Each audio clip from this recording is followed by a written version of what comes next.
യാഥാസ്ഥികരുടെ വെടിയുണ്ടയെപ്പോലും നേരിട്ട് കമ്മ്യൂണിസ്റ്റ് പ്രസ്ഥാനത്തിനു വേണ്ടി ജീവിച്ച നിലമ്പൂർ ആയിഷയെക്കുറിച്ചുള്ള നാടകത്തിന് CPM ഭരിക്കുന്ന നിലമ്പൂർ നഗരസഭാ വേദി നിഷേധിച്ചപ്പോൾ പകരം വേദിയൊരുക്കിയത് KPCC ജനറൽ സെക്രട്ടറി ആര്യാടൻ ഷൗക്കത്തിന്റെ നേതൃത്വത്തിലുള്ള നിലമ്പൂർ പാട്ടുത്സവ് സംഘാടക സമിതി. പാട്ടുത്സവ് ടൂറിസം ഫെസ്റ്റിവലിന്റെ ഭാഗമായ നിലമ്പൂറും ബാലൻ നാടകോത്സവത്തിന്റെ സമാപന നാടകമായാണ് മുഹാജിർ കരുളായി സംവിധാനം ചെയ്ത ആയിഷയുടെ ജീവിതം പറയുന്ന കേരള നൂർജഹാൻ എന്ന ചരിത്ര നാടകം ഇന്ന് വൈകുന്നേരം 7-ന് കോവിലകം റോഡിലെ വേദിയിൽ അരങ്ങേറുന്നത്. കരുളായി ചിലങ്ക നാടകവേദിയാണ് നാടകം ഒരുക്കിയത്. സംവിധായകനും അഭിനേതാക്കളും അണിയറ പ്രവർത്തകരുമടക്കം 17 പേരും CPM പ്രവർത്തകരാണെന്ന പ്രത്യേകത കൂടിയുണ്ട്. നാടകം അവതരിപ്പിക്കാനായി ആദ്യം നിലമ്പൂർ നഗരസഭാ അധികൃതർ ബന്ധപ്പെട്ടെങ്കിലും ഒടുവിൽ നാടകത്തിന്റെ ദൈർഘ്യം 1 മണിക്കൂറാക്കണമെന്ന് പറഞ്ഞ് ഒഴിവാക്കുകയായിരുന്നു. മുസ്ലിം സ്ത്രീകൾക്ക് സ്കൂളിൽ പോകാൻ പോലും വിലക്കുണ്ടായിരുന്ന കാലത്താണ് 16-ാം വയസ്സിൽ ആയിഷ നാടക നടിയായത്.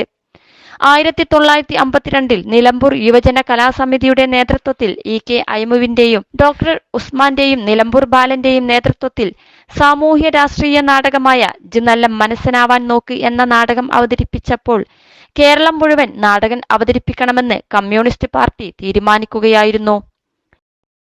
+2 ഡിഗ്രി കഴിഞ്ഞവർക്ക് വേൾഡ്സ് ഫസ്റ്റ് AR/VR ക്ലാസ് റൂമിലൂടെ സ്മാർട്ട് ഫോൺ എഞ്ചിനീയർ ആവാം. കൂടുതൽ അറിയാൻ വിളിക്കൂ ബ്രിഡ്കോ ആൻഡ് ബ്രിഡ്കോ. പെരിന്തൽമണ്ണയിൽ വെച്ച് നാടകം കണ്ട EMS നമ്പൂതിരിപ്പാടാണ് സ്ത്രീവേഷം സ്ത്രീകൾ തന്നെ അവതരിപ്പിക്കണമെന്ന നിർദ്ദേശം മുന്നോട്ട് വെച്ചത്. ഇതോടെ അതുവരെ പുരുഷന്മാർ കെട്ടിയ സ്ത്രീവേഷത്തിനായി നടിയെ തേടിയുള്ള അലച്ചിലാണ് നിലമ്പൂർ ആയിഷയിലെത്തിയത്. ആയിഷയുടെ സഹോദരൻ മാനു മുഹമ്മദ് നാടകത്തിൽ മോല്യാരുടെ വേഷം കെട്ടിയിരുന്നു. 75ഓളം സിനിമകളിലും അഭിനയിച്ചു. മികച്ച നടിക്കുള്ള സംഗീത നാടക അക്കാദമി പുരസ്കാരവും നാടകരംഗത്തെ സമഗ്ര സംഭാവനയ്ക്ക് SL പുരം സദാനന്ദൻ പുരസ്കാരവും നേടിയിട്ടുണ്ട്. ഊമക്കുയിൽ പാടുമ്പോൾ എന്ന സിനിമയ്ക്ക് മികച്ച 2ാമത്തെ നടിക്കുള്ള സംസ്ഥാന പുരസ്കാരവും അലിഫ് എന്ന സിനിമയിലെ അഭിനയത്തിന് മികച്ച സഹനടിക്കുള്ള സംസ്ഥാന ചലച്ചിത്ര അവാർഡും ലഭിച്ചു.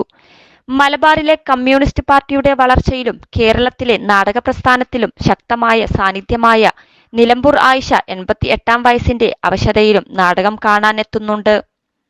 21 ലക്ഷത്തോളം സന്തുഷ്ടരായ ഉപഭോക്താക്കളും 2 ലക്ഷത്തോളം തിമിര ശസ്ത്രക്രിയകളും പൂർത്തിയാക്കിയ മലബാറിലെ ഏക കണ്ണാശുപത്രി Al Salama eye hospital road Perinthalmanna.